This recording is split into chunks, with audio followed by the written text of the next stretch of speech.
All right. Hey, here we are live. Thank you for joining us, Cody. Awesome to be back. It's our second week now doing live like this. Second week, Jerry. I love it.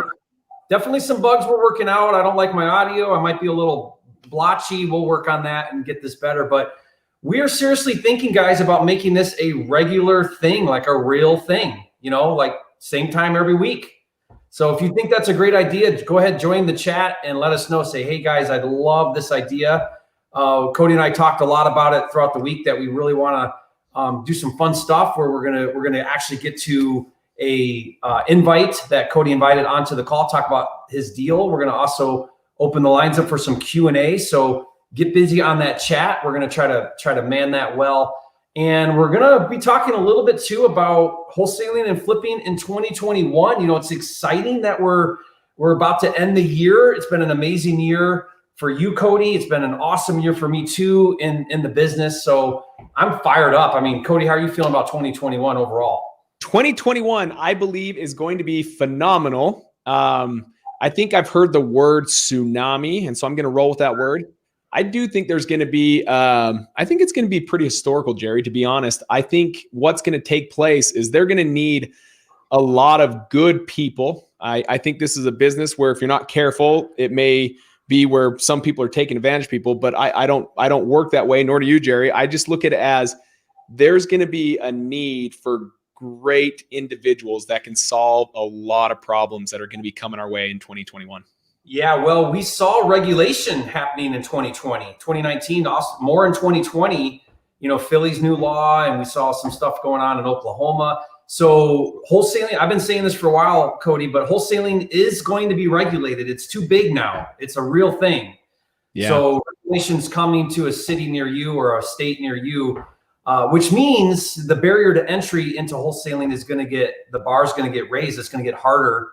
And that's a good, I'm looking at that as a good thing because hopefully we can create some standards. I don't like regulation. It's not that, but the idea of making the barrier to entry a little bit steeper. Yeah. On the flip side is going to also create, I think, a higher standard of ethics in the industry, which would be a good thing, I think, for the people doing it the right way right now.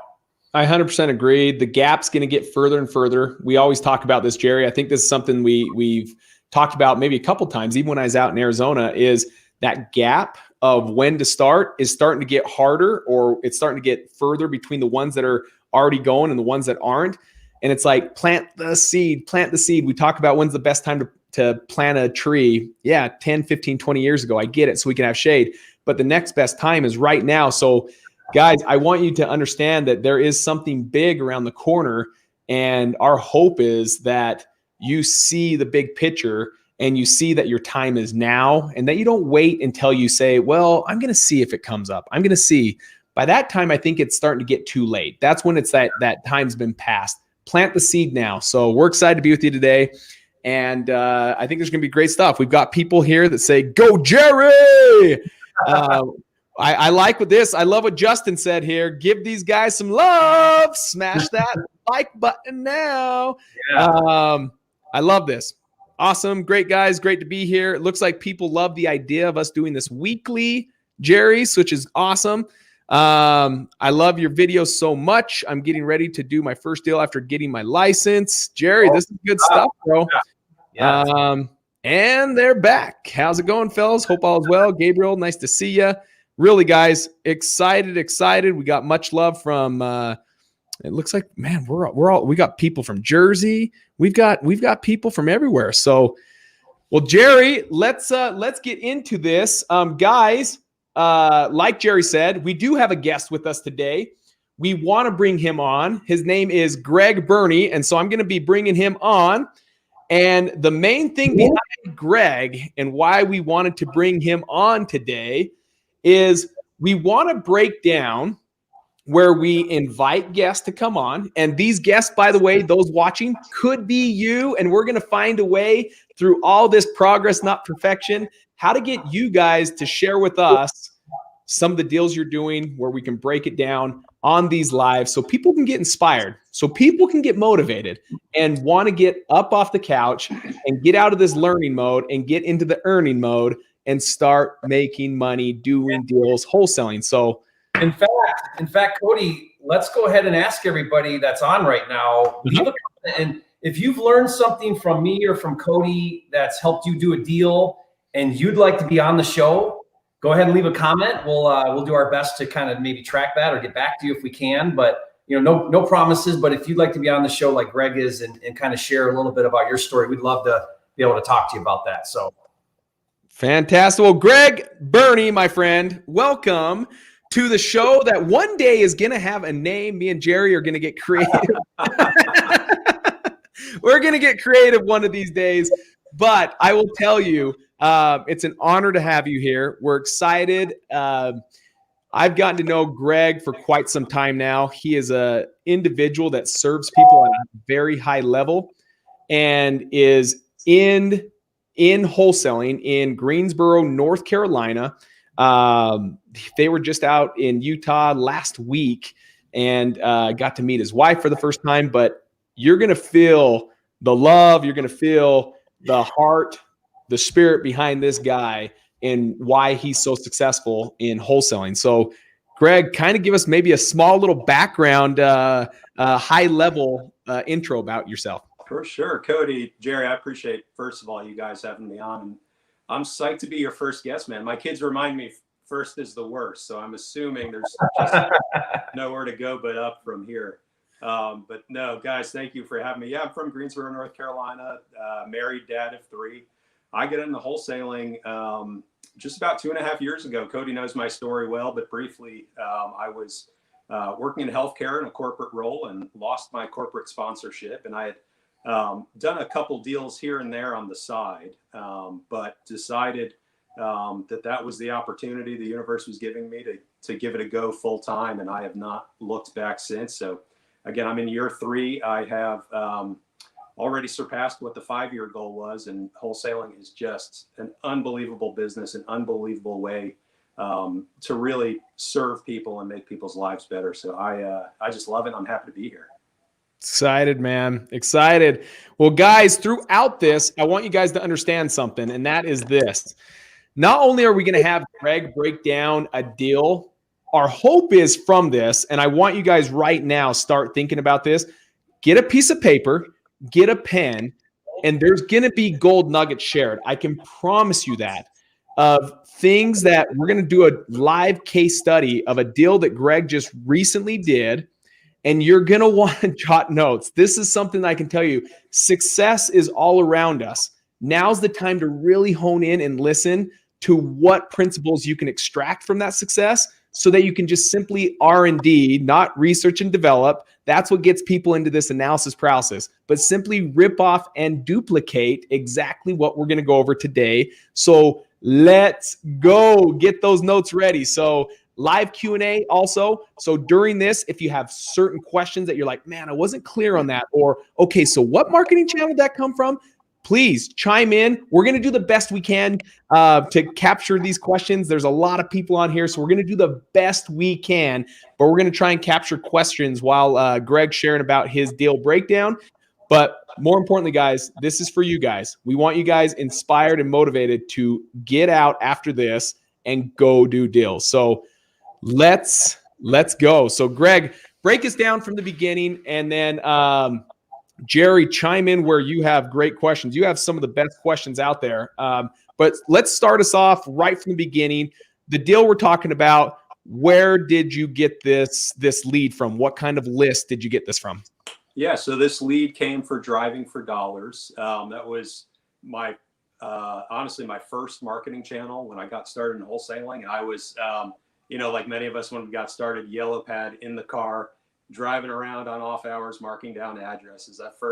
I've since built some systems around that. So this was a lead that came from Driving for Dollars, and it was a direct mail lead. I was curious when I was just prepping for tonight. I was curious to look back and see at what point in the cycle did this seller respond to our marketing. I know when I was first beginning, I don't know about you guys, I'll hear a lot of new folks say, I tried a marketing channel and it didn't work. And I was the same way. I'd get a list, man, I'd send one mailer and I'd say, well, that didn't work. So interestingly, this guy responded not to the first, not to the second, not to the third, not to the fourth, but the fifth time I mailed him. And when I got out to the house, you know, like many of our sellers who get direct mail, he had a stack of 40 cards just waiting for me. So this was a driving for dollars lead. I remember he called in late in the afternoon. It was, you know, maybe 4:30, and I had a few more things to wrap up. And it was, I'm so glad I answered the call live, because as you'll hear through the story, this was, he was ready to go, and he had a stack of 30 cards to call. And I guess I got lucky that mine was on top. But he called and started telling me a little bit about the house. It was an inherited property, but not recently inherited. His father had died, I think 4 or 5 years ago. And he referenced the house being vacant. He referenced the house needing a lot of work. Gosh, you know, I don't even know if you're going to want to buy it. But there was, you guys have had these calls. There was something in his voice that, as I'm just building rapport on the phone, I'm packing up my laptop and putting it in the bag. I'm grabbing my keys. I grabbed the address and I said, I got 20 minutes. And somewhere in those 20 minutes, I'm going to tell him I'm on my way, because this was a guy that needed help quickly. Okay, hold right there. Jared, do you have any questions first and foremost, or any clarity to give also to those watching? Yeah, so I want to make sure everybody listening is clear on what he did here. So he did a driving for dollars to identify this distressed property, but then driving for dollars, you find like a possible lead, but then you've got to make contact with that seller. So what Greg did is he then introduced a direct mail campaign on that particular house he found driving for dollars, right? So he started mailing. Now I want to point out something here too. It used to be, I used to do mailings where I would do a three and done, you know, 1, 2, 3 done.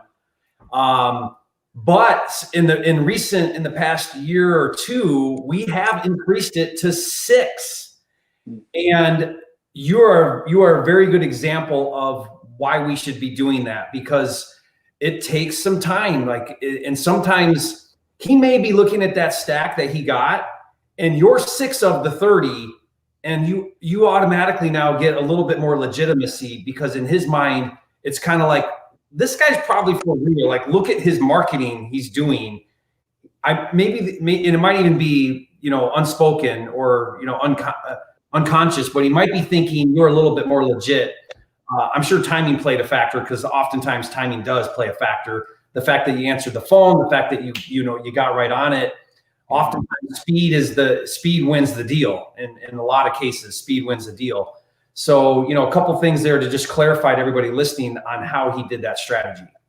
One thing I want to also share, and then Greg's going to jump right in, is driving for dollars is unique to you guys. Remember that. Yes, there could be some of those names that you come across that are on someone else's list because maybe they pulled a tax delinquent list, but that whole list in its entirety is only unique to you and no one else. So it's kind of a special list. It's one that you'll ultimately want a team in place to start pulling for you, so you're not always driving for the dollars.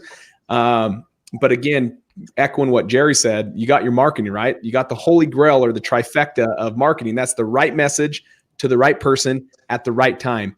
It's crucial that you keep that mailing or that marketing always actively going, because we're in the business of change, and there's a lot of change going on. A no yesterday could very much be a yes today, but your marketing has to get in front of them when they want to say yes. So kudos to you.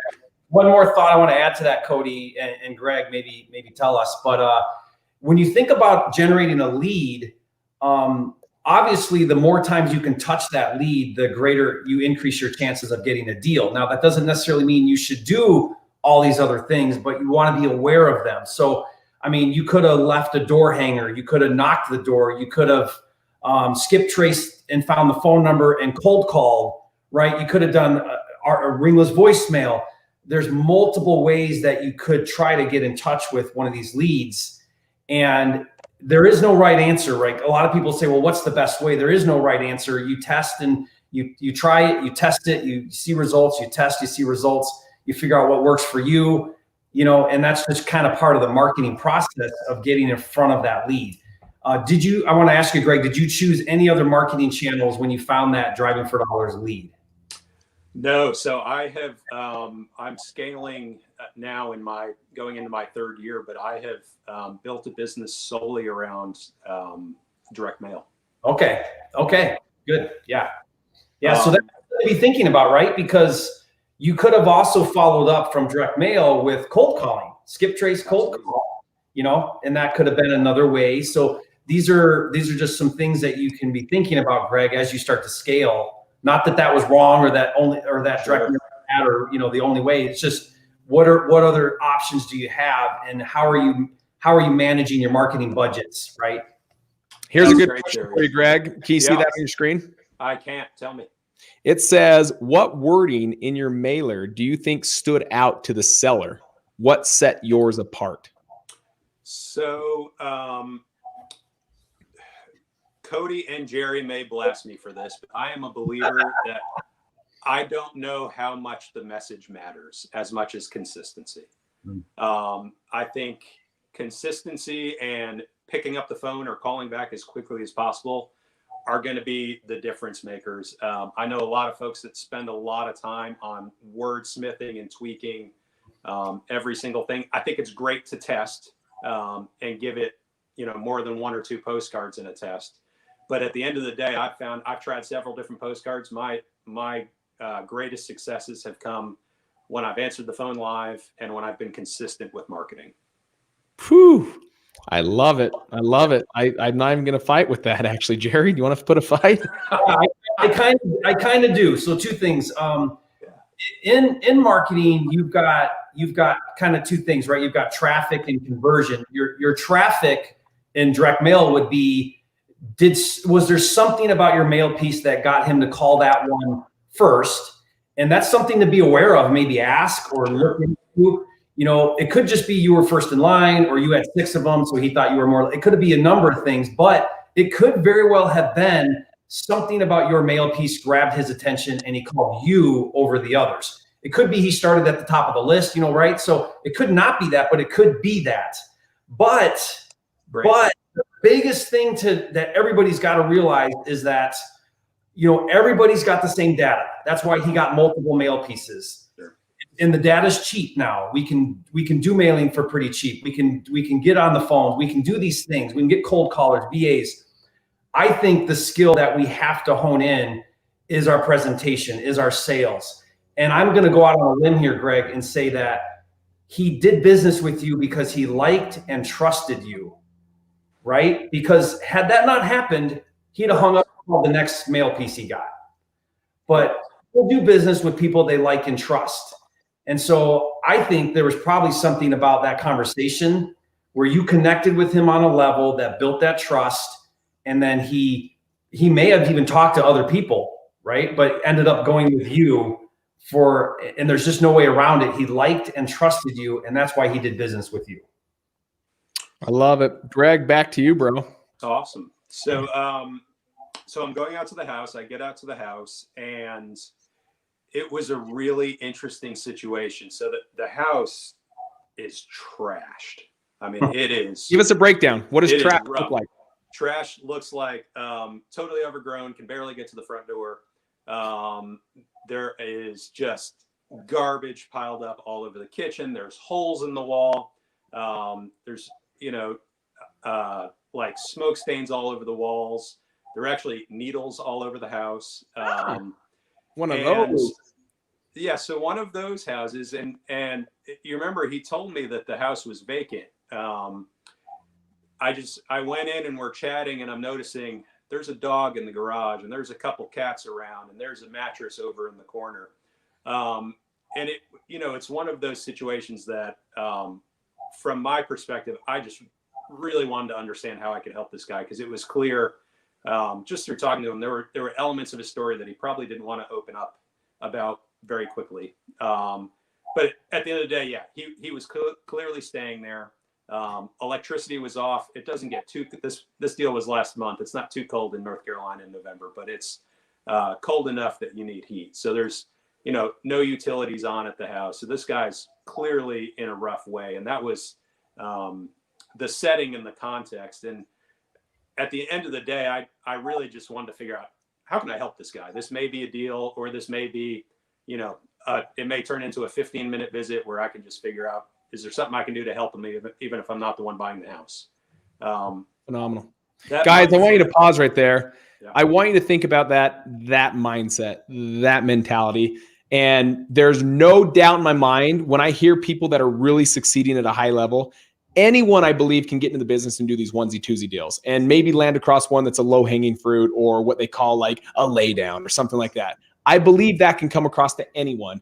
But the longevity of this business and the success of this business and really growing it into something that Greg's talking about, I want you to jot this down. His mindset is all about genuinely serving these people, regardless if he is the solution, regardless if he is the one that buys the home or not. He is genuinely going to these homes and serving these people at such a high level so that he just comes up with a solution. It may be that it's him, and if not, he still serves these individuals to find the right solution for them. And that, my friend, is why he will continue to succeed at this high level. So keep going.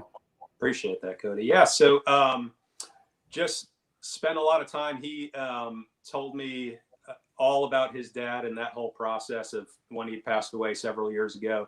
And finally, just through chatting and talking, you know, we both played sports in high school. We're both about the same age. So I was just, you know, learning everything about him that I could. I actually have started, this is like a really silly ninja trick around rapport, but I'm not wearing it right now, but a smartwatch that I can just set a silent timer on. And it's usually somewhere between 20 and 30 minutes. And I am, my rule for myself, I'm not allowed to ask about the house, look at the house, do anything until that timer goes off. And usually it goes off and the seller's in the middle of a story. So it's another 20 minutes or so.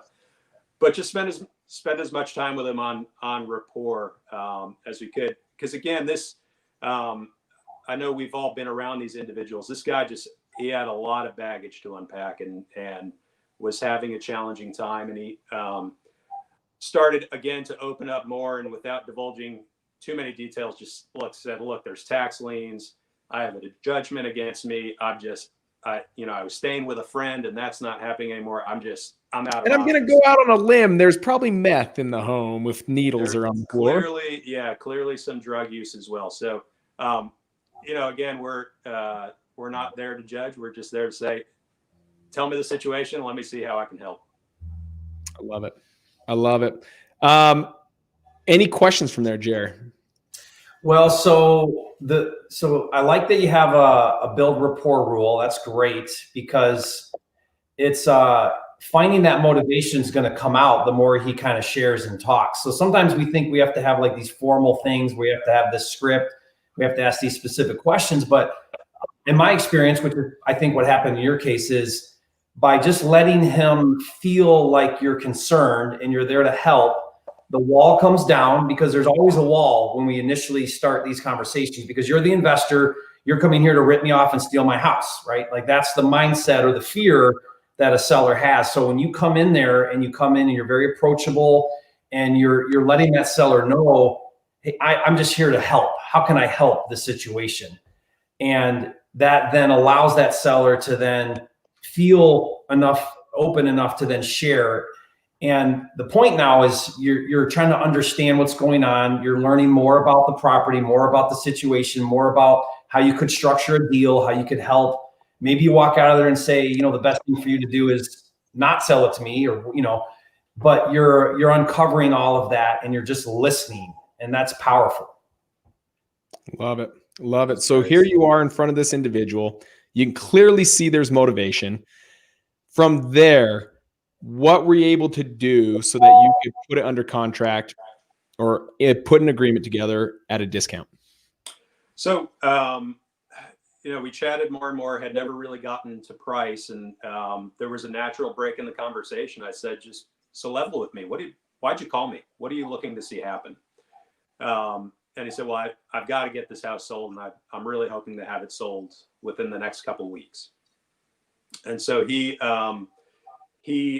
gave a number that he laughed when he said it. I think he knew it was completely unrealistic. This is a house that's worth maybe 125. He said, well, boy, I'd love to get 90 out of it, but I realize 90 is probably not anywhere near where you need to be. And I just kind of went with the joke and I said, yeah, man, I'm not sure I'm going to be at half of that. And he kind of laughed, said, yeah, that's what I figured. And I don't know how in depth you guys want to get that. Humor can be a great way to, I don't know if you guys want to talk about anchoring, but humor can be a really great way after you've built rapport to just soften that blow. Most people don't want to hear, you're only going to pay half of what I'm hoping to get for it. But again, within the context of that rapport we were building, it just made total sense to be like, dude, I don't even know that I could do half of that. In a joking way, in a way that's not, you're making an offer or making a statement without making a definitive statement. You're basically saying, you're not saying, sorry, I can only do 40 grand. That's very definitive. That draws a line in the sand. And it's like, it's either this or there's no deal. And if you do it that way, you definitely won't get a deal, probably 10 times out of 10. But you're anchoring. I love that word. You're anchoring low. This is a Chris Voss technique, guys, from Never Split the Difference. If you haven't read that book, highly suggest not just read it, but become a student of it. Yeah, and read it 10 times.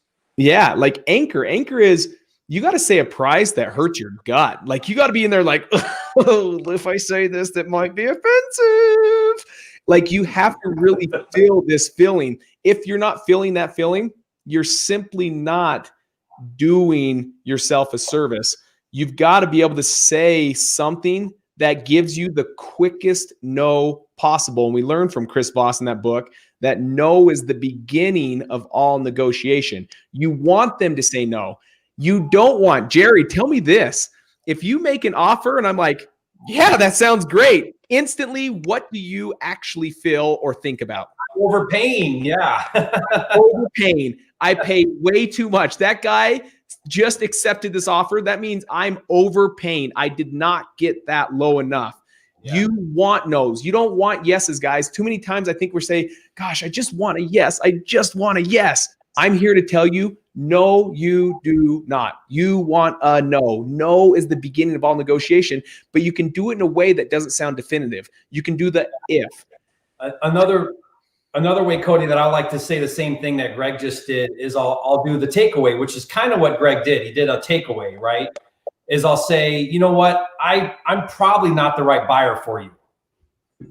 And yeah. what I do, it's kind of doing the same thing. It's kind of saying, you know what? The price you just gave me, we're so far off. It's probably not even worth continuing. And what that does then is it kind of puts it back on him where he's kind of, usually they'll come back and they'll be like, well, what do you mean? Why not? And it's kind of like, well, I'm lessening this whole blow. The mistake I see a lot of wholesalers make is they walk in and they go, oh, you want 200? You know what? Your house is a disaster. This thing is not worth a dime over 100,000. And you just offended them. You know what I mean? So what Greg did is he did it in a way to where he's reestablishing, he's resetting price by automatically coming in and saying something like that. Like, you know what? I probably can't pay half of that. Or, you know what? I'm probably not your buyer. You could probably get way more another way. Or the way something I'll often do is I'll say, you know what? You should probably, I think the best thing for you to do is hire a real estate agent and find a retail buyer if you want that much money. That's going to be your best way to get that price. And then automatically what you do is you can contrast now between retail and cash. Yeah. And clearly they want cash because of the convenience. They don't want to fix anything up. They don't want to go on market. They don't want to pay commissions. They don't want to wait, all those things. So that's another great way to do it. But I love that. I love that way of saying it, which is I probably can't even, I can probably only pay half of that, or I can't even pay half of that. I love that. Greg, by the way, look at some of these gold nuggets. Jerry, look at some of these people jotting down. So here's the gold nuggets someone has taken away already. And it says answered live, meaning you're answering the phone live. I can't agree with you more. Building rapport. You said you set your watch for 30 minutes to build rapport before you even talk about the house. Had a servant attitude. Rapid response, get back to him as quick as possible. Sounds like a recipe for success. So whoever that is, thank you for sharing some of the gold nuggets that you've already taken away from this. Keep going, Greg. So you get this going, you put an anchor out there.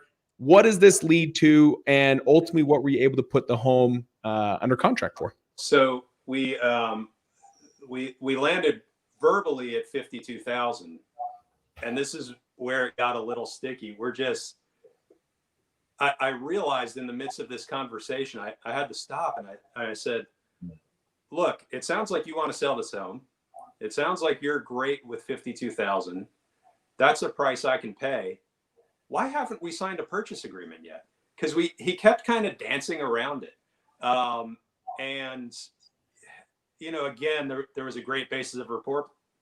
I felt a little nervous asking that because it was truly like okay, I've brought up the idea of, hey, let's get this on paper. We're aligned like 4 times now. Mm-hmm. And he kept coming up with sort of, not excuses, but just sort of kept dodging the question. And, I need to sleep on it. Let me just think about it and let me get back to you tomorrow. And so this, he referenced again, and this is the nature of what we were dealing with. He was going to sign a contract with the first person that brought him cash. And so this is where this is the first time I've done this. I literally never do this, but again, imperfect action. It felt like the right thing in the moment. I said, here's what I'm going to do. It sounds like we're really close, and I'm wondering if you just need some time to think about it. I want to put some money down so I'm serious. I'm going to run to the bank because I only got about $18 on me, and that's probably not enough, but I'm going to run to the bank and I'll be back in a half hour. So I came back again, half hour, gave him some time to stew. I knew if I went home that night, there was no chance I was getting that contract because time kills all deals. So, and attorneys. No, just kidding. Yeah. Hopefully they save more than they kill, but I don't know. Might be 50-50. So he came back, put $500 in his pocket, obviously wrote that into the contract that was coming off the purchase price at closing. And we got under contract at 52,000. Amazing, wow. Amazing. And this had, just to give a perspective, after this home was fixed up, ARV, after repair value, when you guys hear that term, that's what we're talking about. What would be after fixed up? What would this home be going for? So if your areas are like mine, last year, 115, 120, and there's just such little inventory on the retail side that you can make an argument that it's, maybe pushing 135. Okay. So 135 all fixed up, but this kind of builds in everyone's mind on here what we're talking about when we say, when you're out there negotiating a price and you're trying to get on a discount, what it has to look like so you can start to see that there could be a potential here to make some money and serve people still at a high level, guys. I want to make sure that's first and foremost in everyone's mind. But he's getting this literally,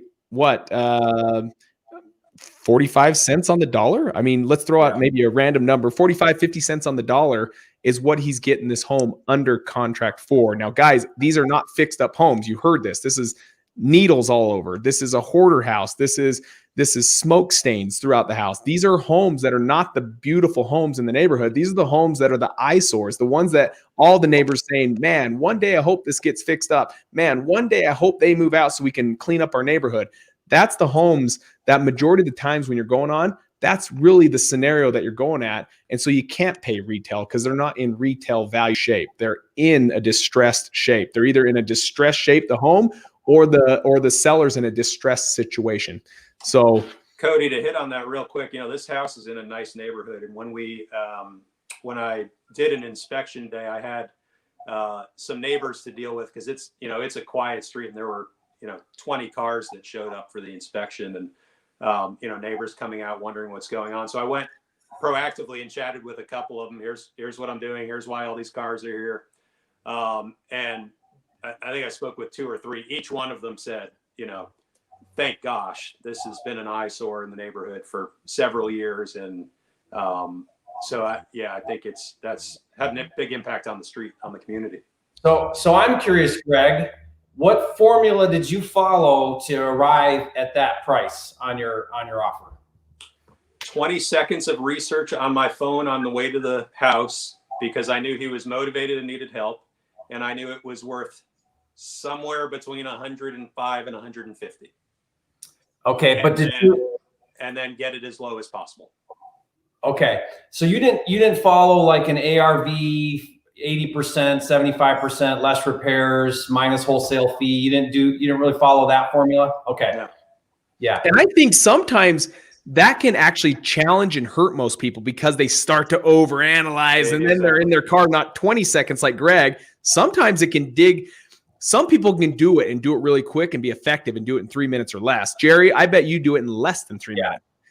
Yeah. But for most people, they'll go out there and they start analyzing. And they're like, but you also know the cost of literally everything.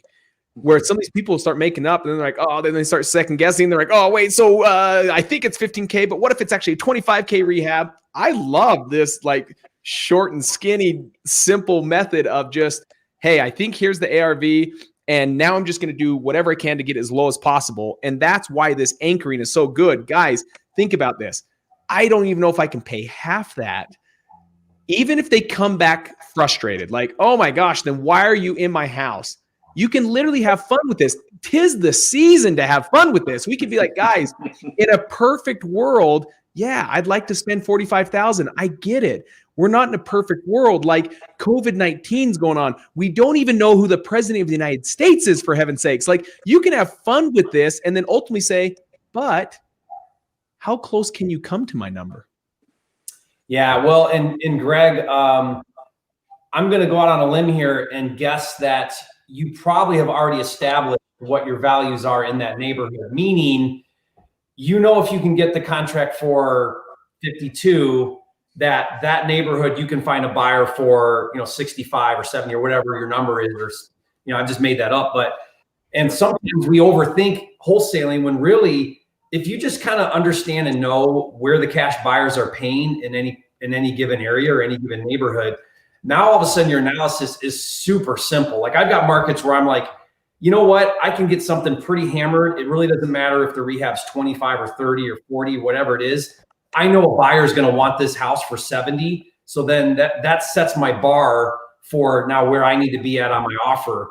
And it's that simple. But that just comes with really understanding and learning your market, learning what the cash buyer values are in any given neighborhood. So I'm curious with you, how did you know that was a good number to then be able to wholesale it and make a profit? Yeah. So again, I did the 2-second glance and review, and I know generally my active buyers on my cash buyer list are always trying to train me that they've got to have it at, a super dialed in ARV that we spent 5 hours preparing and no more than 70% of that minus repairs. So, certainly in the back of my head is, I'm going to go a little bit on the low side. Let's say this house is worth 110. I can sort of quickly figure out, okay, I want to be, somewhere around 40% off of that. But again, Jerry, I don't spend a ton of time on it. I have an idea, this is a great rental neighborhood. It's going to be a good flip area. With the work it needs, somebody's going to be in the 70 range. But did you, Greg, did you intrinsically know that? Because you put $500 in cash in this guy's pocket, which you're not getting back. Yeah. Yeah, I knew. Yeah. I'm not giving that back to you. That's not helping. Yeah. I knew it was a low enough number that I was I didn't think I'd make what I made on it, but it was a low enough number that I'm going to get that $500 back and, a decent assignment out of it. I certainly knew that much. Which, guys, by the way, I don't recommend giving your seller $500 in cash for earnest money, unless you're super confident. Yeah. Because even if you had title issues, getting that cash back probably ain't going to happen. Right. So you went out on a limb, you took a risk, and I love it because, guys, you gotta put yourself out there sometimes. You gotta be willing to risk sometimes $500 to get a deal done. And you knew, if I can put some cash in this guy's pocket, he'll sign right now. And so you took that risk. You rolled the dice. That's not always going to work out. I can tell you I've done stuff like that, feeling like, hey, this might be a good move. It might be, I might look back and say I'm a genius or I'm an idiot, but I'm willing to do something right now to make action happen. Right. And so commend you for that, because I see a lot of people and they're like, hey, I don't want to risk $5. I don't want to risk $100. I don't want any risk. And there's just no way to really grow this business if you can't take risk. And the more you flex that risk muscle, the bigger deals you'll do. That's great. How many people watching this, by the way, love that $500 down risk to be like a closing tool? If so, Jerry, I'm going to go with the slogan that you use that I love. In the comments, I want you to put, Greg, you're a flipping genius. I'd like to see where our risk tolerance is with this group of people. Let's do it. Greg, you're a flipping genius. That was genius, because you gathered from this seller, whoever's going to give me some cash in my pocket, that's who I'm going to sign with. Now, that's not an every time thing. That's not a normal thing. You wouldn't normally do that. Normally we don't do earnest money, or we let title hold it so we can get it back if we need it back. But you read between the lines. You saw the seller's what his hot button was, and you pressed that hot button with $500 and got it done. That's genius. And I think I appreciate you saying that. Yeah, I also don't recommend it. I'll end this year close to 35 deals. This is the one and only deal that I did that with. It literally the only one I've ever done. Yeah. Now, guys, go for it, Jerry. I was just going to say, I've had deals where these were on market, because on market knows better, where they've said, we'll take your offer, but you have to waive inspection, waive contingencies, and put earnest money down that goes hard right this minute. In other words, if I don't perform, I lose it. And I know that. But I put that $3,000 or $1,000 or whatever, just because I take that risk. I know my confidence level. I feel good about the numbers. I feel good about the deals that I can do the deal and wholesale it and make some money. And I'm willing to take that kind of a risk. So the answer isn't do that, guys. It's what are you willing to do to make a deal happen? Are you willing? If it's there's my cat. If you're willing to,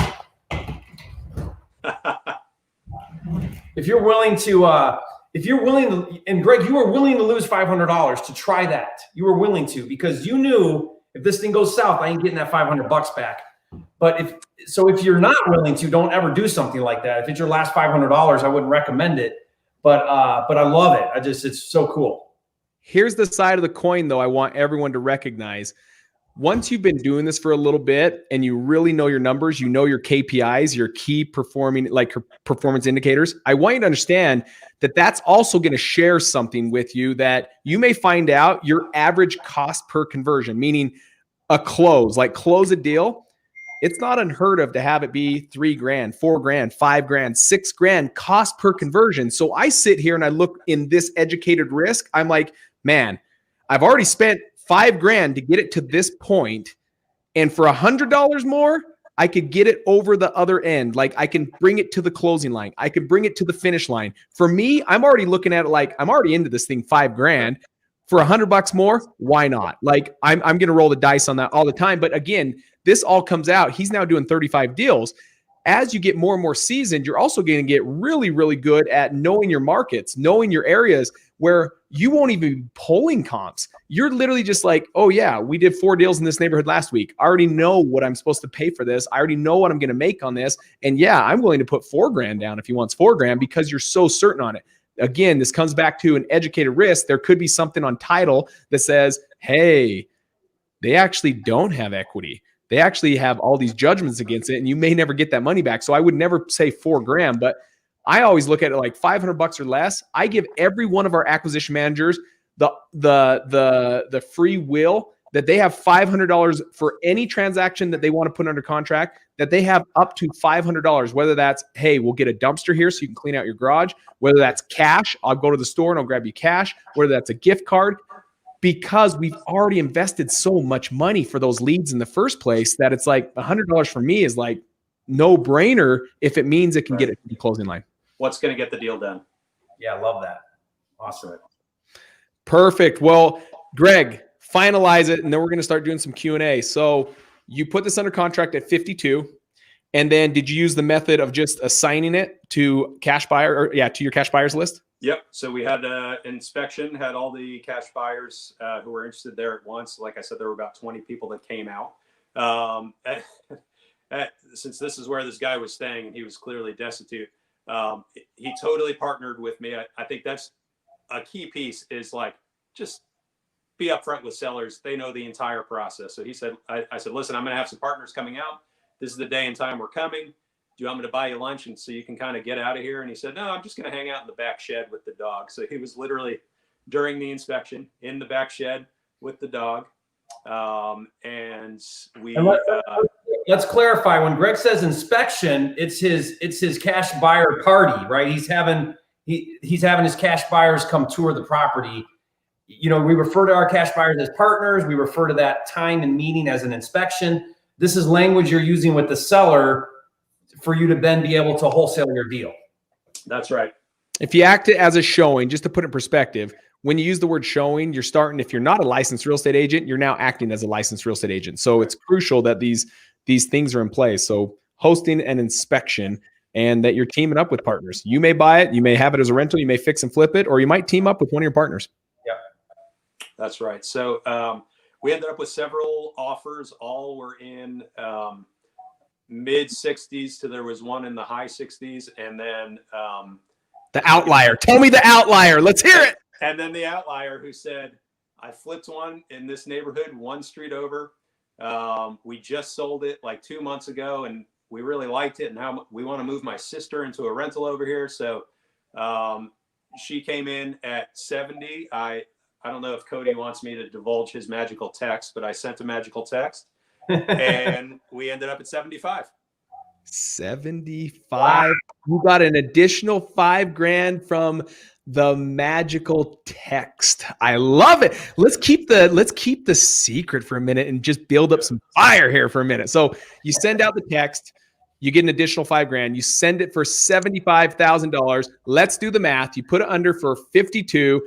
Up to that, now you're at $23,000 assignment. Is my math correct? Your math is correct. I love it. So guys, $23,000. Now, I don't share this for Greg to have like this bragging moment or prideful moment, but Greg, from start to finish, just so people can see the joy of this. Is it hard? Yes, it's hard. It's not going to be easy, but it's worth it. How many hours did you invest into this from start to finish, from the first conversation to take it to close? If you could just throw a ballpark. I know this is a tough question, but kind of be honest and even pat it a little.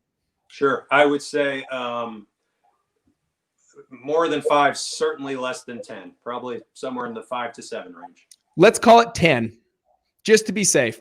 10 hours, guys. 10 into 25,000, guys. You can do the math. That is awesome. That's over $2,000 an hour that Greg is being paid to do this. Times that by the 35 deals that he did this year, and you can start to see how this can be really, really good if you can start getting consistent. Does any of this come to pass if you don't stay consistent with your marketing? Absolutely not. It all begins. That is the fastest way to get out of this business is to stop marketing. Yeah. So I've got a really important question for you, Greg, because the way I like to look at every single deal is I always want to understand what just happened. Meaning, why did that cash buyer pay that price, so that I can understand what was in his head, so that I can repeat the same thing again and again and again. So I start doing the math immediately. When that buyer says they'll pay 75, I instantly want to know, where are you getting that number? Why is that a deal for you? How are you looking at this? Is this a one-off weird situation where you're just way overpaying, or are you following some kind of logic to your reasoning? So for example, what do you think that buyer was going to spend in the rehab on that house? What would be your guess? Maybe you know, maybe you don't know, but do you know? Yeah, I would ballpark it, Jerry, probably somewhere between 30 and 35. That's what I was thinking. So if you take 75 plus 35, he's all in at 110 with a 135 ARV. Now, if you're a flipper, that's a terrible deal. Mm-hmm. That's right. You're a fix and flipper, that's a terrible deal, because by the time you pay commissions, closing fees, and carry costs, if you got finance, 10 grand. money, yeah. Why would you do that deal? That's a terrible deal. But maybe there's something else going on, or that's a buyer that just way overpays. Maybe they do it themselves. Maybe they're only going to spend $5 and rent it. Maybe they think it's worth $150 and they're only going to spend $25, right? Like, what is going on? And it's not that there's a right or wrong answer. That's that buyer's prerogative, what they do. Our job is to bring buyers deals at their number, right? Invite them to the party. That's right. Yeah, not to judge, but I want to understand what's going on. And Jerry, something that's been helpful in my business as you get going more and more, we always talk about building cash buyers lists, and that's because there is always the outlier. There's always I just love this neighborhood, and so I'm going to get emotional and overpay in this neighborhood. Yeah. And that's going to be maybe the only house they ever buy from me. Yeah. But if it's a list of, thousands of people, there's always going to be outliers versus if I've only got 10 people to shop a deal to. Well, it's not going to happen. You always get a premium when you wholesale to a flipper who is active in that neighborhood. You always will. That's right. They like that neighborhood. They've done a deal in that neighborhood. They've dialed in some things in that neighborhood.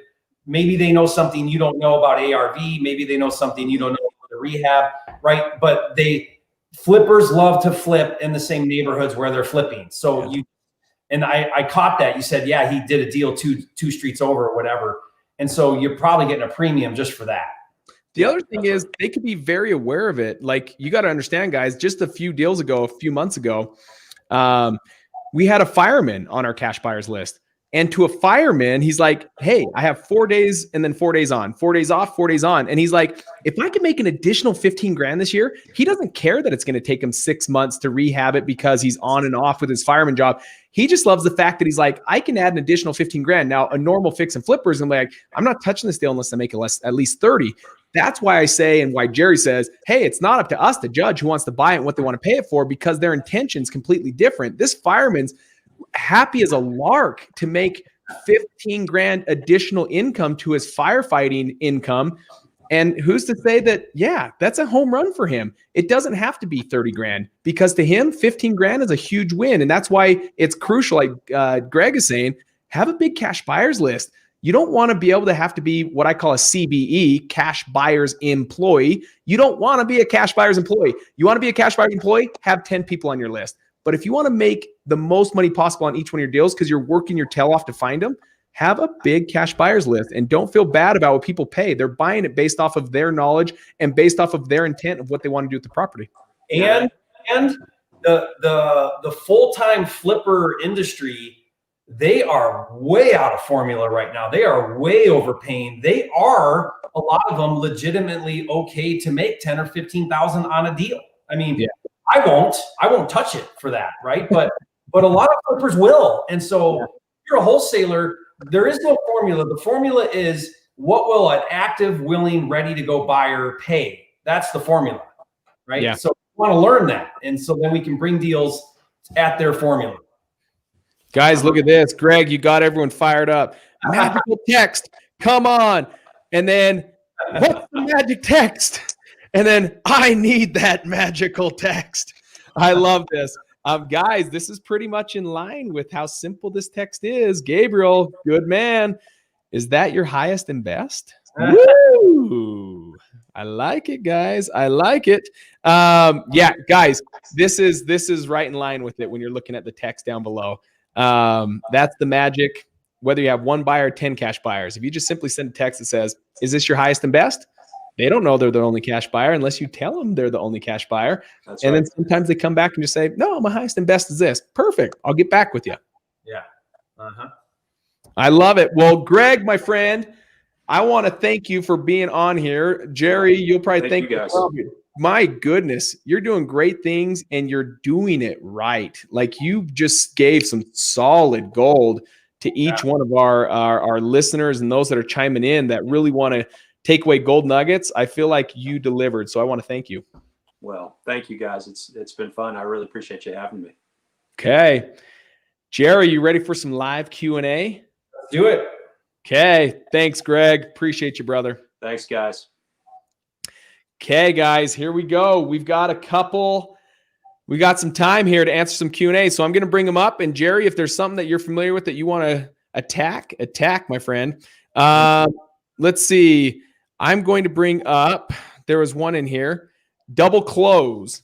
Do you like the double close method, Jerry, or do you like just the simple assignment? Do you like to close on the property first? Let's make sure I break it down for everyone. Do you like to just close on the property first so you own it and then turn around and sell it? And in some states, you may have to do that, just so you guys know. Or where the states that you can just simply assign it, what's your method? Well, I mean, a true assignment is always the simplest, fastest way to get a deal done, because you don't have to come to money with any money. You don't have to do the whole 2 closings back to back simultaneous, any of that.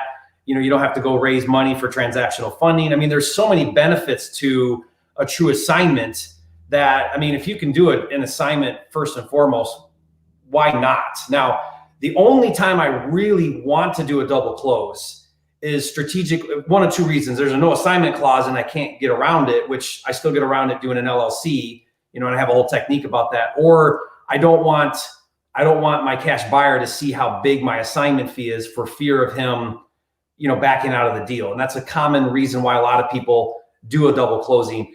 But I will say in 2020 and into 2021, I'm doing a lot of, I call them takedowns.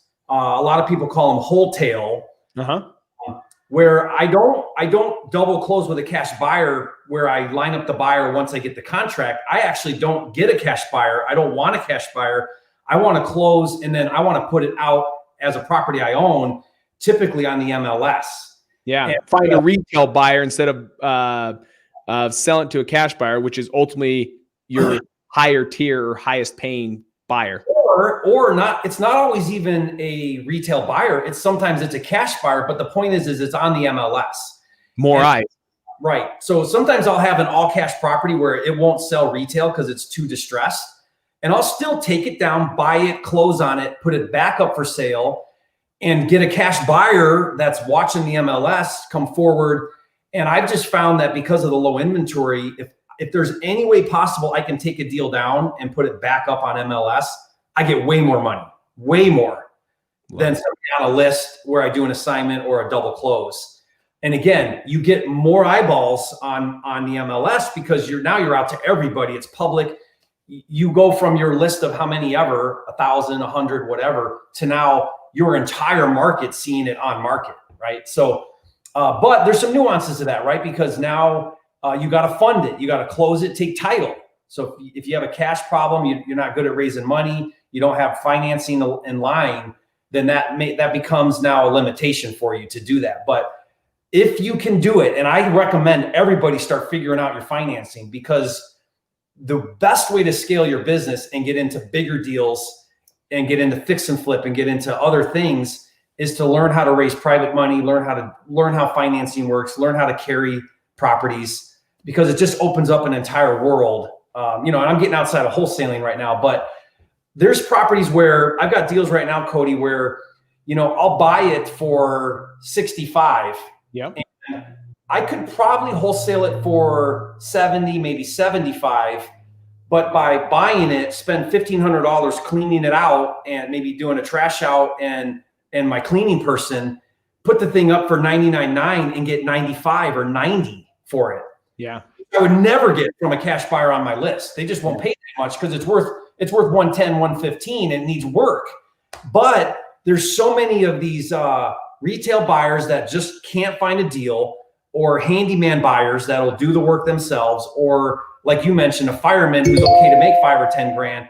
There's a ton of those out there. Yeah, absolutely.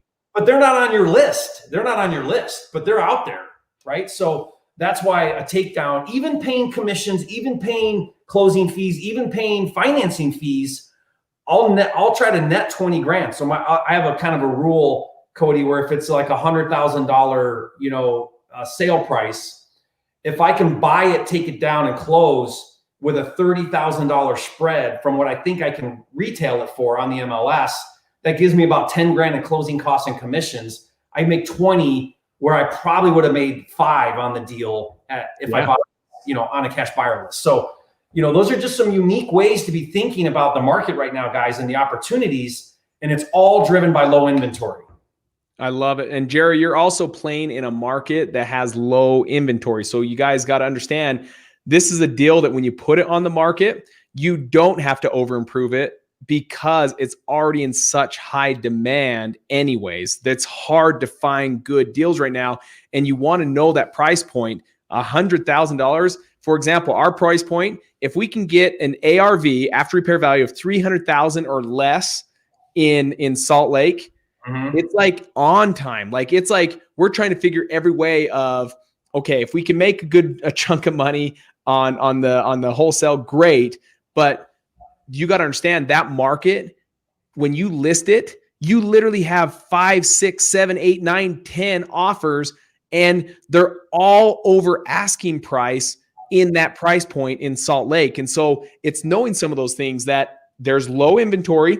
You can't find many good homes under 300K, and you're not finding enough of them. There's more buyers than there is actual inventory. And so people are throwing bids. When it hits the market, it's going quick, and you don't have to over improve some of these homes because this market's so hot. So know those things that Jerry's even saying. 100 grand, that probably is that sweet spot where there's more buyers than there's inventory, and it goes quick. Yeah. And 100 grand is not ARV. That's not ARV. That's not fixed up. ARV is 120, 90, 95 is as is. Okay. But it's as is on market now. And I bought it for 65. I'm selling it as is. I didn't do anything to it. Maybe cleaned it. Yeah. I didn't rehab it. I didn't update anything. I just put it back out there in a neighborhood where there's no homes for sale, and it gets matched up. Do you ever have any, just to show people so that they understand also, there can be, like, everyone's like, oh, what about this? Or what about this happens? Here's the only thing I can see, and Jerry, correct me if I'm wrong. The only thing I can see that Jerry can sit on, because he has the money to sit on it, is if an FHA home buyer or first-time home buyer comes to buy this, typically those homes are going to have to be seasoned for 90 days, meaning Jerry's going to have to hold it for 90 days before he can resell it to a first-time home buyer. And so that's the only thing I can think of in my head, that if you're going to go that route and do it, just be careful knowing that you're either going to have to sell them based on hey, instead of getting that loan, you're going to have to go to a different conventional loan like Freddie Mae, Fannie Mac, or Fannie Mae, Freddie Mac. You're going to have to go a different route if you want to close on this quickly, but otherwise you're going to have to wait 90 days and have it seasoned. Yes. In fact, thank you for bringing that up. That is a real concern. I deal with it constantly on my takedown deals, because I'm at a price point where, 99% of buyers are FHA buyers, and FHA has an anti-flipping rule. Like Cody said, they have an anti-flipping rule where you have to season it for 90 days. And it's not 90 days from when you bought it to when they close. It's 90 days from when you bought it to when you contract with them. Yeah. And then 45 days to close with FHA. But the way we're handling that right now is, well, first of all, we normally get like tons of offers. And then what we do is we take our FHA buyers and we turn them conventional. Now, not all of them can do it, but there are a lot of conventional programs right now that are 5%, 10% down if the credit's right. So we basically say, listen, if you want this property that badly, we can't go FHA because of the seasoning rule. In fact, why don't you come talk to our lender? They're amazing. What's your credit score? Let's look at this. We can still get you in with little down. We can still do seller concessions. We can still do some of these things, but we've got to move you from FHA to conventional. And we're finding that a lot of people can do it. A lot of people can do it. They just don't know they can do it. They've been advised to go FHA, but they really can get a conventional loan. Now, not always. We've had to lose some buyers where we were like, man, I wish I could close with this buyer because they'll pay full price or whatever, and we can't. But, that's just kind of one of the things to deal with. So you have to deal with that. Yep. Love it. Here's one. What was the first thing you had to do to start your business? Go on that, and then I'll go again. Or do you want me to head off on this? You take that one. First thing I had to do, guys, is I had to build up a confidence in myself. What do I mean by this? I was doing everything I could in my power as an insurance agent to do whatever I could to bring in income. It wasn't a lack of work. It wasn't a lack of drive. I had that. What I didn't have is I lacked the right instruction. I didn't have a mentor over me saying, guys, if you really want to build a big book of business in insurance, you've got to do it this way. I didn't have that. And so the first thing to build mine is I knew what didn't work, and I lived it. I lived the pain so much that I knew what I wanted differently the next time I did it. And that was, I wanted to find someone that was already doing it. Someone that I literally would be like, man, I would love to switch places with this individual.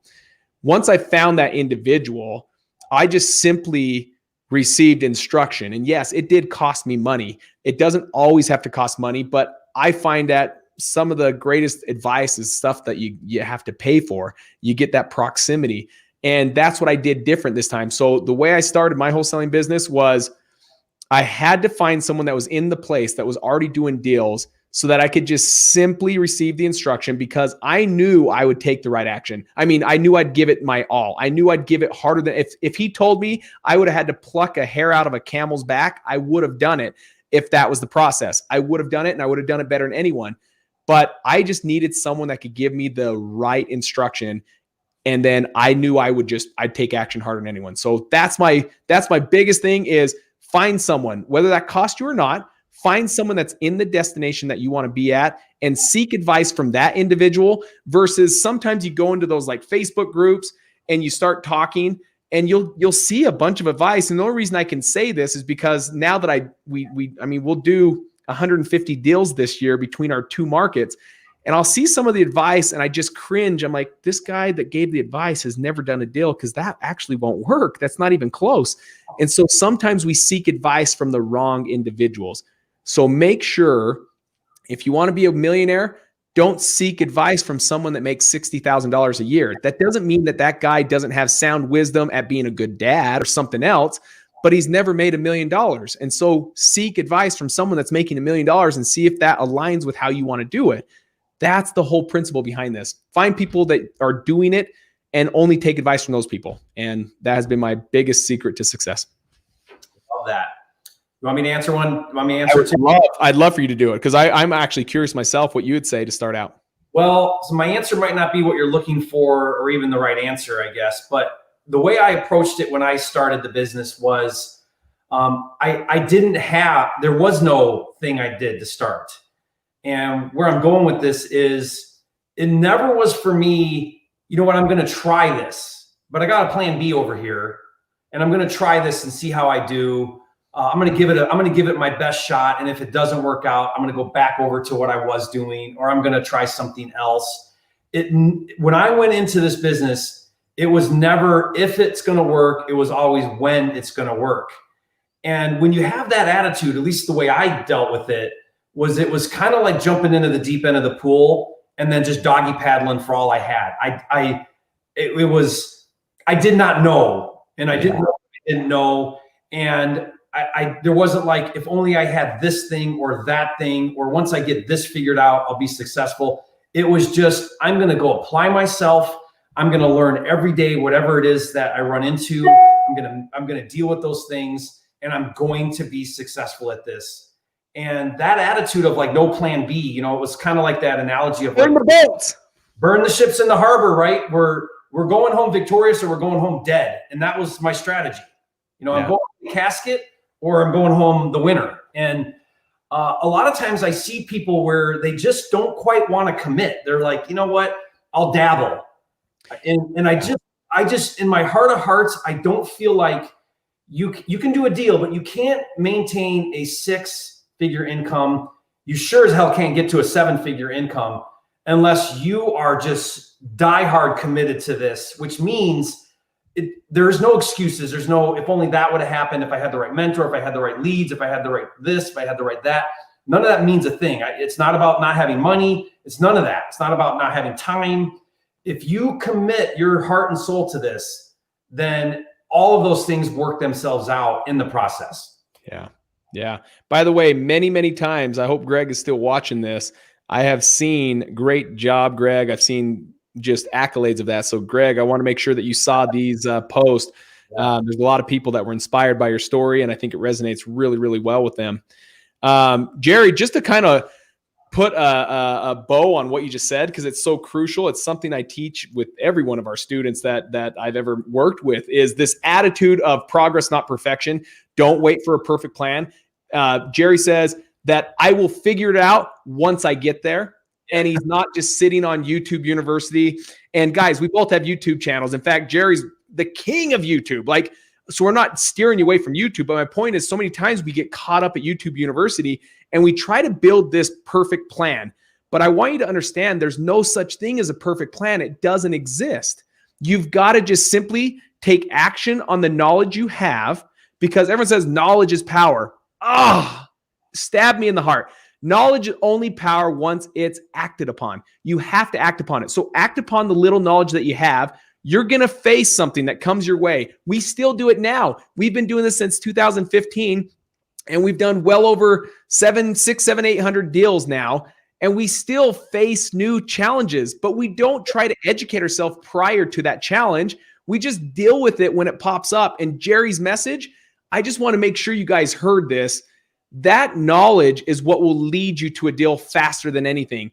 A person taking imperfect action will always outperform the person taking perfect or sitting at home building a perfect plan, taking no action at all. You always hear that from even Tony Robbins. Take imperfect action. You're going to fail. You're going to make mistakes. It's okay. And you'll learn about it at that moment. I guarantee you that's the first time Greg sat there and he's like, oh my gosh, there's needles in this home. You deal with it at the point. He didn't go to YouTube and say, what do I do when I find a home that has needles sitting on the floor?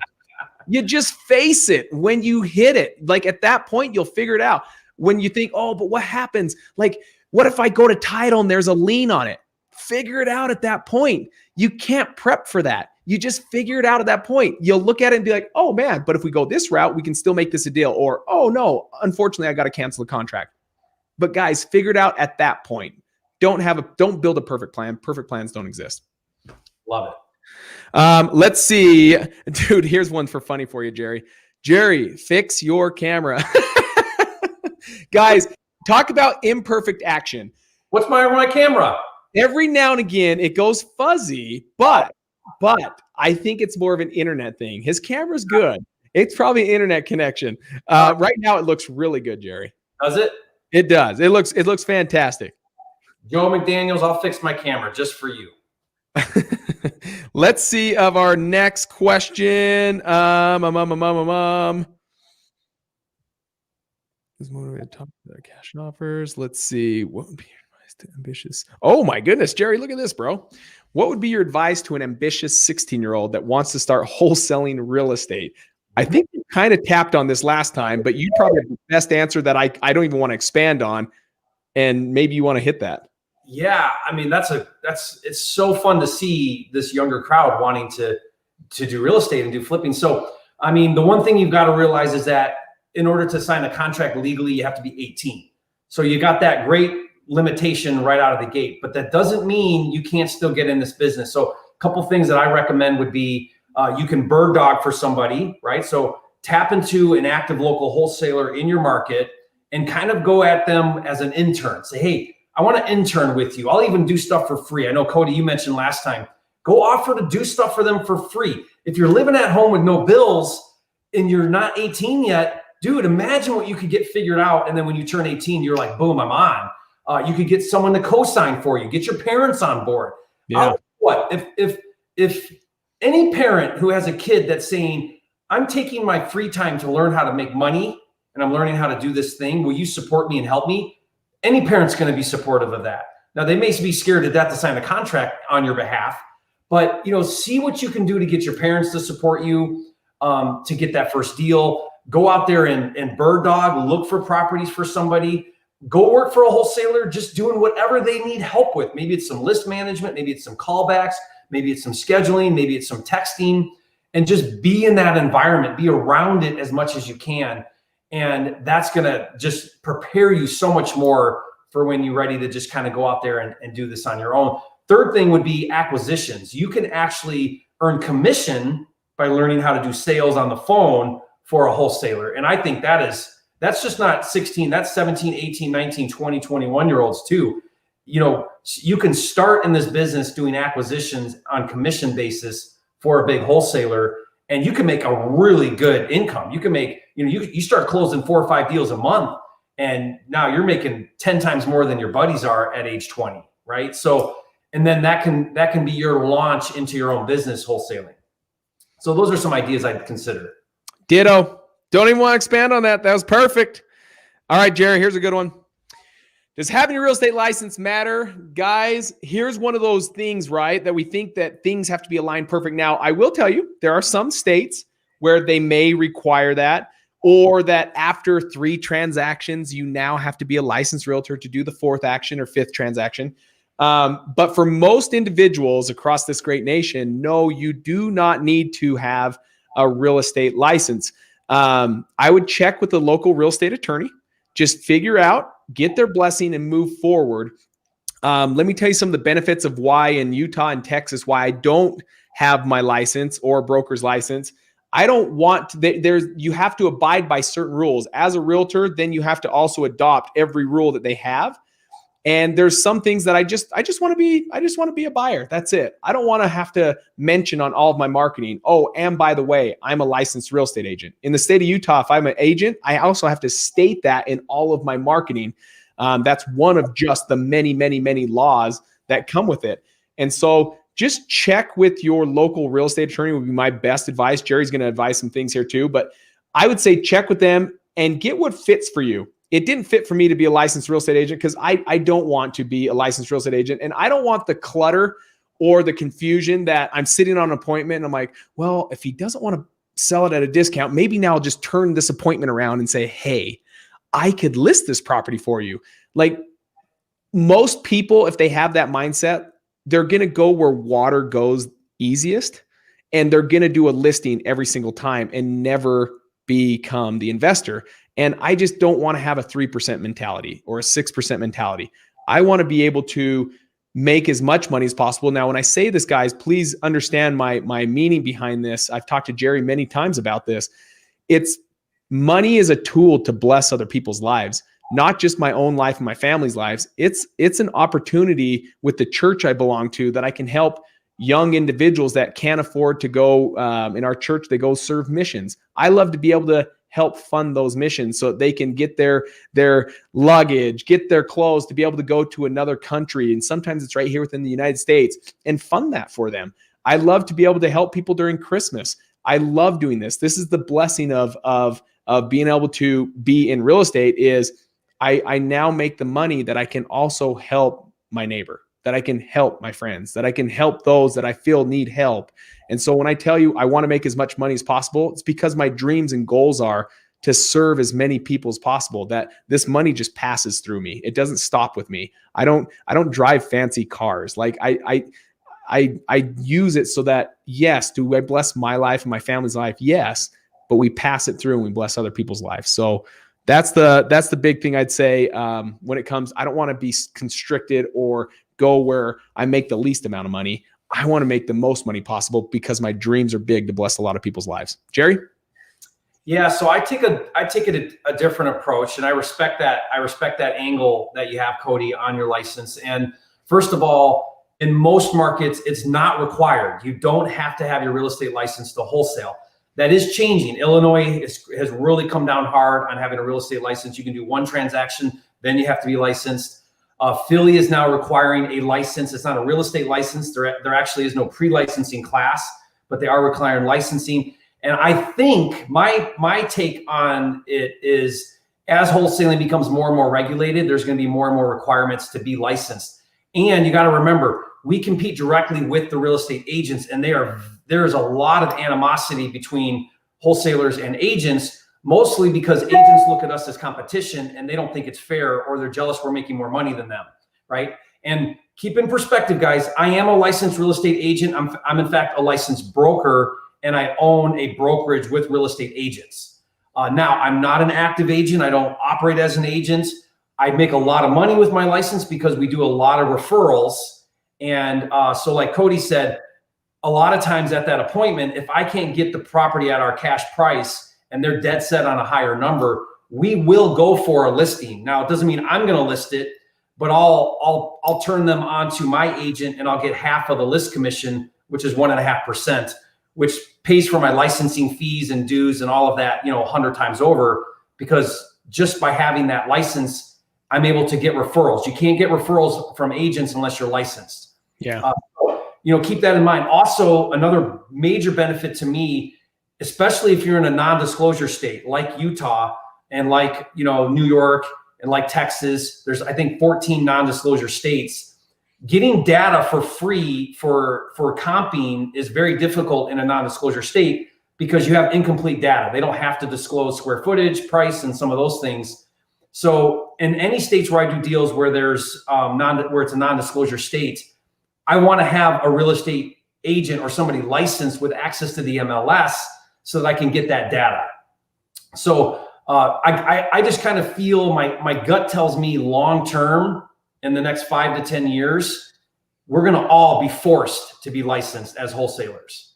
And we're going to be forced to follow similar standards that agents have, which is continuing education, which is a code of conduct, which is ethics, standards, disclosures to sellers, all of those things, just because I'm seeing it happen so prevalent right now. And really what turned it for me, Cody, was when the state of Illinois did their big push. Yeah. It came down hard. If you violate their licensing law, it's a $25,000 fine. That's incredible. And you can only do one deal before they require you to be licensed. Yeah. When that happened, you better believe that's now a domino is going to happen. You're going to see more and more states and markets, municipalities follow suit. And so, if you're thinking long-term, big picture, it's probably not a bad idea to get your license anyway, because I think it's coming, and I think it's going to be coming pretty quick. Yeah. Good point. Good point. Guys, two sides of that coin you can see very, very well. That's what I love. I will agree with you.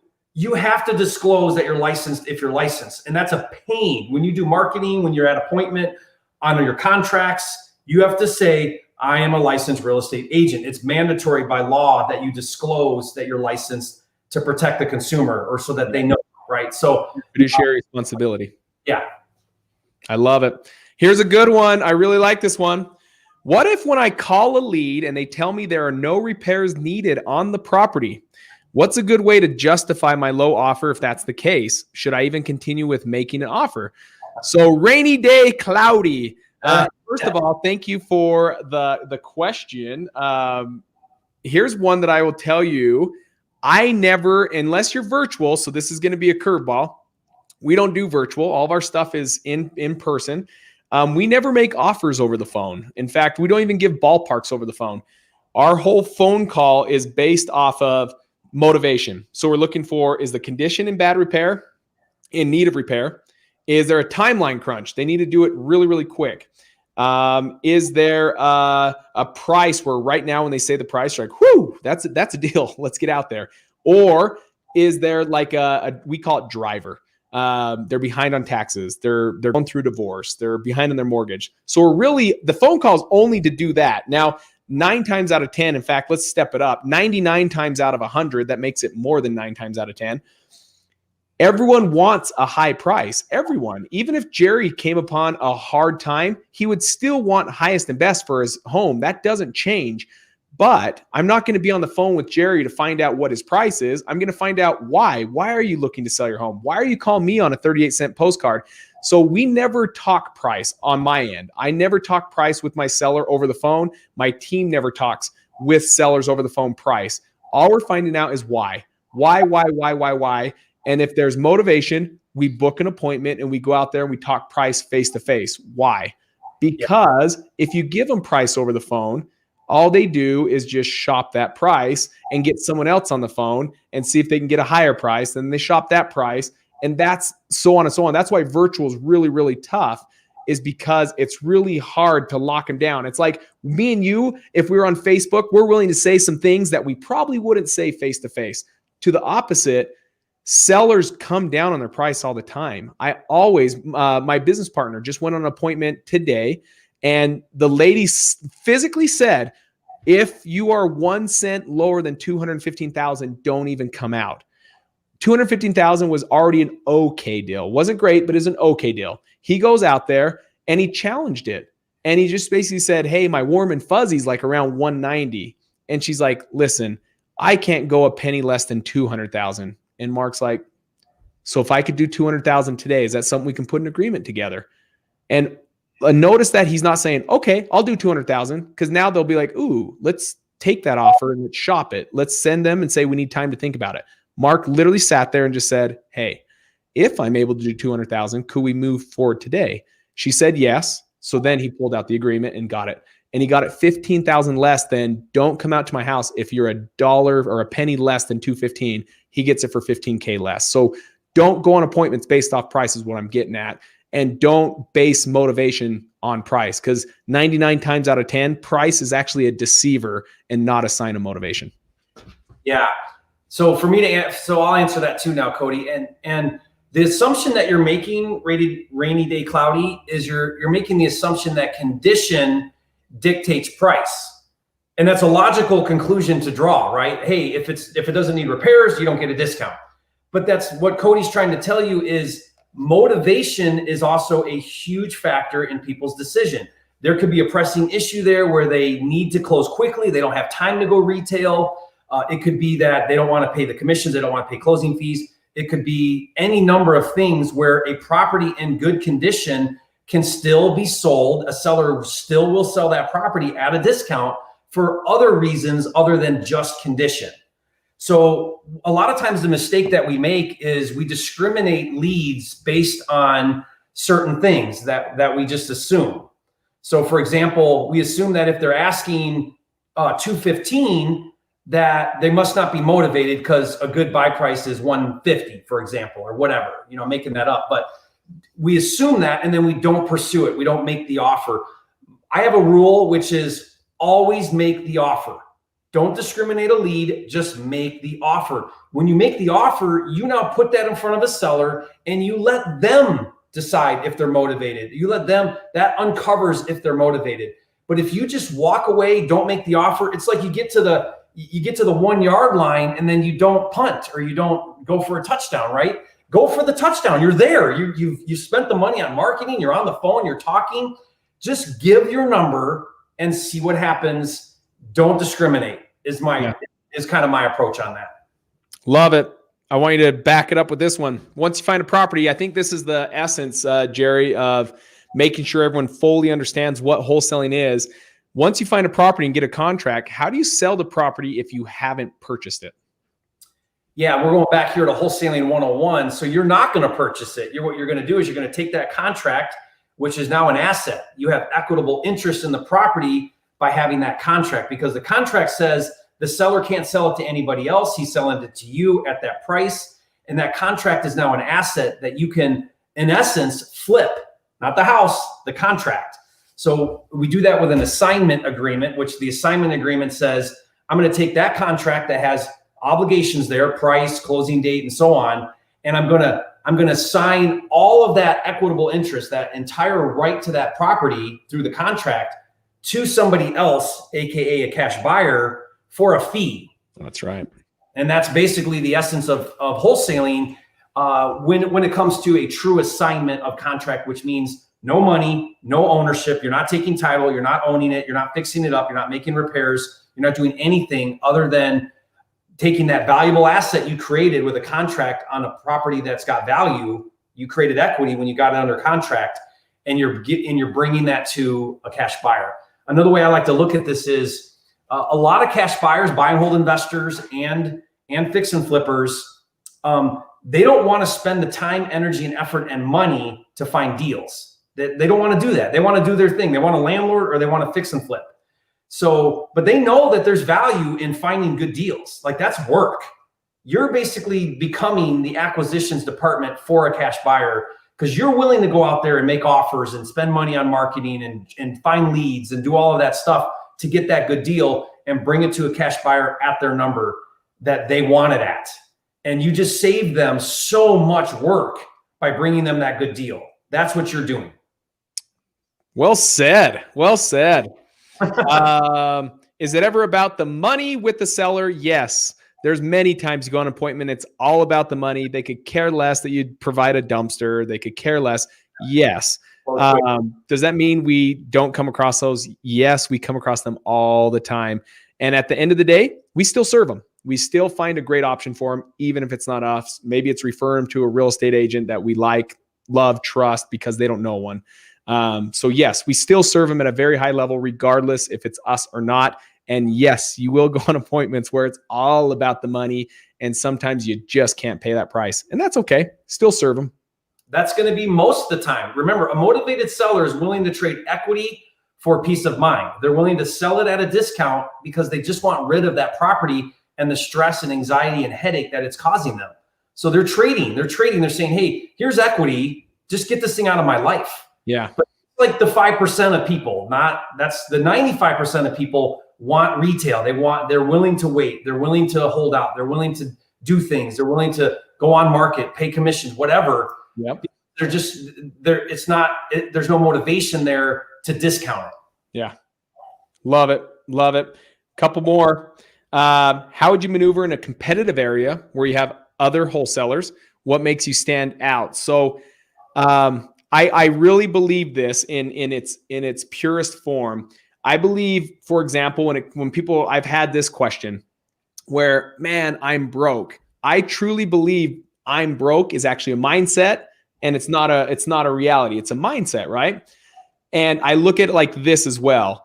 In a competitive market, I look at it as it's a mindset. It's only as real as, like, how many realtors are out there? How many professional painting companies are out there? How many tile setters are there? How many realtors? How many you name it. Name any job out there, and there's many of them in every market.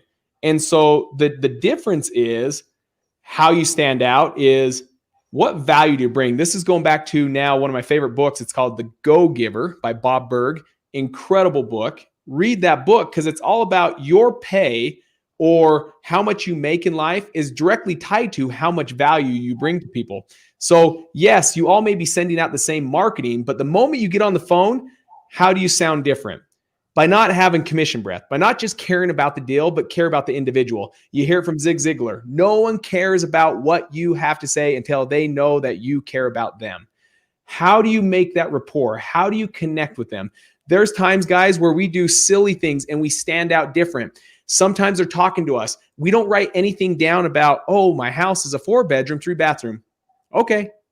To me, I could care less. To some people, they love that, and that's the only notes they have.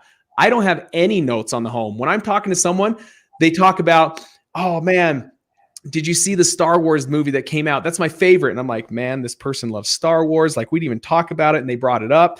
And the next time I'm at like Walmart, I'll literally, with my kids, like maybe they're looking for a toy or something. If I see like a Star Wars figurine, I'll literally do a video with my phone. I'll be like, Sarah, hey, I know this is random. I just wanted to check in with you.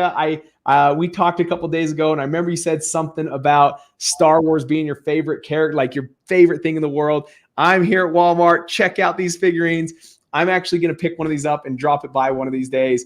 Anyways, just thinking about you. And I send a video text, guys, and people love that. Like, love that. And then follow through with it. When I'm out on an appointment and I talk to someone and they say, so Dante, I love these questions. How do you stand out? When I'm on an appointment and the seller says, you know, I'm debating about either selling it to an investor or fixing it up myself. Awesome. If you were to fix it up yourself, what are you going to do? Well, I know in the back it needs a new window. I know it needs a new furnace. I know it needs new flooring. How I do follow-up, I hate when people call. This is what will separate you. Most will call and say, hey, Jerry, we talked a couple days ago. Remember, I was the one that came to your house? Like, you're going to get blacklisted really quick. I literally would be like this. Hey, Jerry, I came out to your place a couple days ago. I was just driving by Home Depot, and they said they have a 50% off any one window. And I just wanted you to know about it because I remember you said you had to fix a window in the back. And I just wanted to let you know about it. How are things going?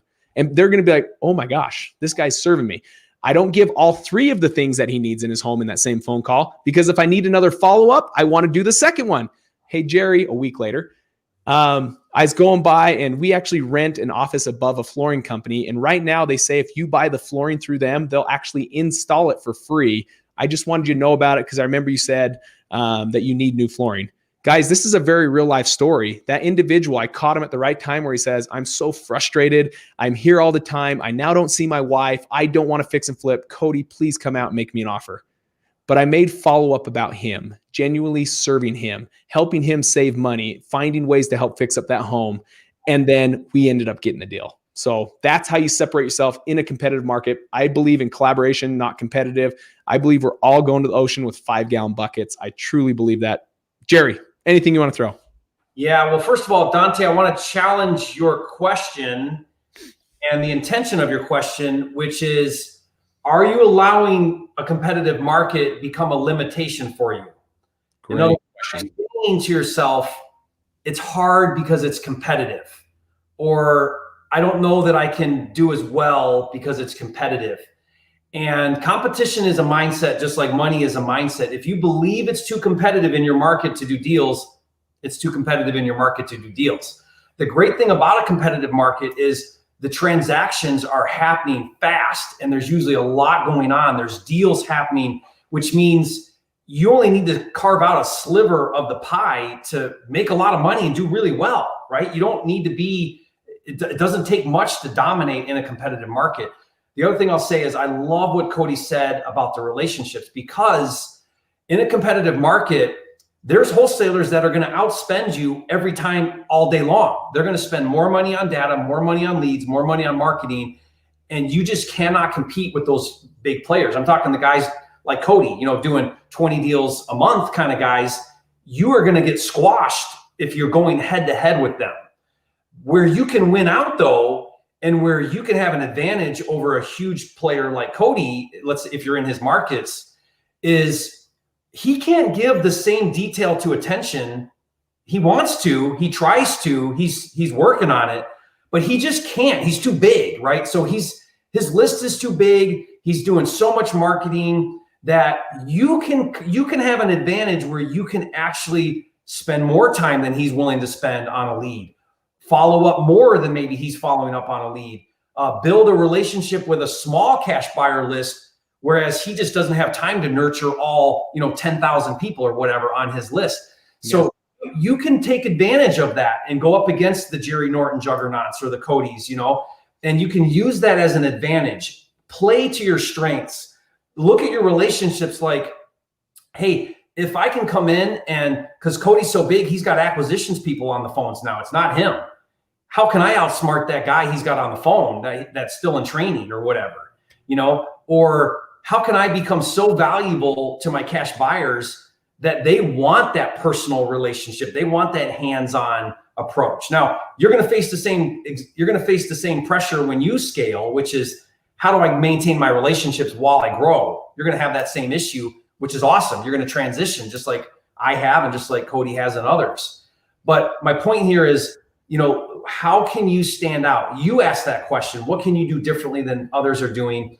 I'll tell you what I've done personally in Phoenix. So I moved to Phoenix 3 years ago, and there's no way I want to compete at the 300,000 price point. I just don't. There's so many wholesalers here. Phoenix is the #1 flipping capital of the entire US. And I moved there, why would I do that? But it's literally corporate headquarters for every coach and every wholesaler. Right. So what I've done in Phoenix in that market is I've gone high end. So I did a deal where Net Worth Realty, which they do about 20 wholesales a month, they brought me a deal at the 600,000 buy. Now I ended up fixing it, reselling it for 1.5.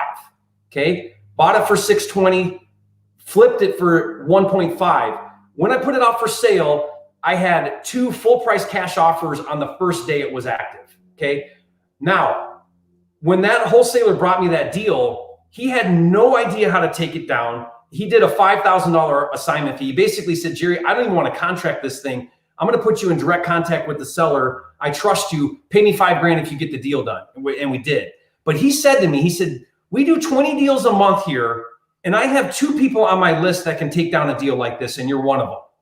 Now, I niched out in Phoenix. Like I separate myself from everybody else by going into a price point, going into a type of market, type of strategy that there's very little competition.